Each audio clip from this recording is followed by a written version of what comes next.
কাঁচা আম দিয়ে বিভিন্ন ধরনের মজার মজার আচার তৈরি করা যায়। তো আমার মনে হয় আমার হাতে তৈরি সবচেয়ে সেরা আচার হচ্ছে আজকের কাঁচা আমের এই আচার। খেতে যেমন অসাধারণ, তেমনি অল্প উপকরণে খুবই সহজভাবে তৈরি করে নেওয়া যায়। তাহলে চলো দেখে নিই। শুরুতে আচার তৈরির জন্য এখানে আমি প্রায় 1 কেজি কাঁচা আম নিয়ে নিচ্ছি। তবে তোমরা চাইলে বাড়িয়ে কিংবা কমিয়ে নিতে পারো। এখন আমগুলা আগে থেকে খোসা ছাড়ানোর আগে ভালো করে ধুয়ে নিব, কারণ খোসা ছাড়ানোর পরে কিন্তু আমগুলা আর ধোয়া যাবে না। খোসা ছাড়িয়ে আমগুলা এভাবে কেটে নিয়েছি। দেখো, আমের যে বীজটা থাকে সেটা কিন্তু বের করে ফেলে দিয়েছি আর এভাবে কেটে নিয়েছি। এখন নিয়ে নিচ্ছি টেস্ট অনুযায়ী লবণ, 1/2 টেবিল চামচ হলুদের গুঁড়া, 1/2 টেবিল চামচ লাল মরিচের গুঁড়া। হলুদ, লবণ আর লাল মরিচের গুঁড়া দিয়ে ভালো করে মেখে নিচ্ছি।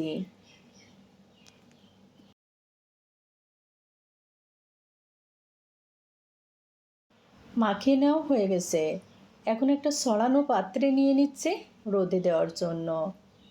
সব মিলিয়ে 2 থেকে 3 ঘন্টা রোদে দিব, যেন আমের গায়ে যে পানি পানি ভাব সেটা যেন না থাকে। দেখো, 2 থেকে 3 ঘন্টা রোদে দেওয়ার ফলে এখন কিন্তু আমের গায়ে যে পানি পানি ভাবটা ছিল সেটা কিন্তু শুকিয়ে গেছে। তো এখন চুলায় প্যান বসিয়ে দিয়ে প্যানে নিয়ে নিচ্ছি 1 কাপ সরিষার তেল আর 5টি শুকনো মরিচ, 1 টেবিল চামচ পাঁচফোড়ন, 200 গ্রাম চিনি। চুলার আঁচটা মিডিয়াম টু লো ফ্লেমে রেখে চিনি ভালো করে তেলের সাথে মিশিয়ে নিব, অর্থাৎ যতক্ষণ পর্যন্ত চিনি না গলে ততক্ষণ পর্যন্ত এরকম নেড়েচেড়ে নিব। টেস্ট অনুযায়ী লবণ দিয়ে দিলাম।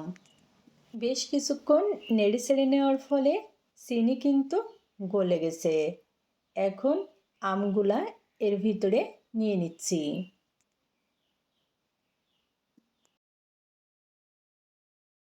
আম দেওয়ার পরে সব মিলিয়ে আমি 7 থেকে 8 মিনিট মতো লো আঁচে রান্না করে নিব। আর হ্যাঁ, এখানে কিন্তু কোনো রকম পানি দেওয়া যাবে না।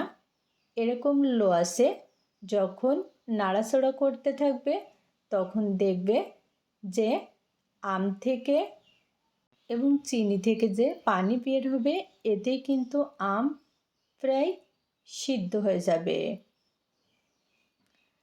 আরেকটা কথা হচ্ছে, এরকম লো আঁচে জাল করতে হবে, এতে করে ধীরে ধীরে আমের ভিতরে মিষ্টিটা চলে যাবে।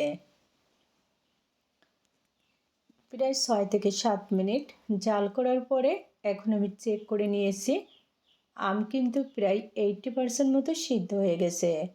তো এই পর্যায়ে নিয়ে নিচ্ছে গুঁড়া মশলা। এখানে জিরা, পাঁচফোড়ন আর সাদা এলাচ ভেজে গুঁড়া করে নিয়েছি।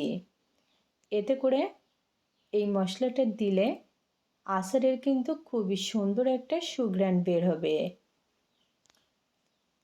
তোমরা অবশ্যই এভাবে একবার কাঁচা আম ফুরিয়ে যাওয়ার আগে আচারটা তৈরি করে খেয়ে দেখো। এই আচারটা কিন্তু গরম ভাত, খিচুড়ি কিংবা পোলাওর সাথে পরিবেশন করতে পারো। খেতে অসাধারণ হবে। দেখো, আচারের কিন্তু খুবই সুন্দর একটা কালার চলে এসেছে, আর সেই সাথে আমগুলো ভালোভাবে কুক হয়ে গেছে। এখন চুলা থেকে নামিয়ে ঠান্ডা করে নিচ্ছি। আজকের এই আমের আচারটা কিন্তু তোমরা কাঁচের বয়ামে দীর্ঘদিন ধরে সংরক্ষণ করতে পারো। তো বন্ধুরা, ভালো লাগলে অবশ্যই একবার তৈরি করে দেখবে। আজকে আর নয়, অন্য কোনো দিন দেখা হবে অন্য কোনো মজার রেসিপি নিয়ে। খোদা হাফেজ।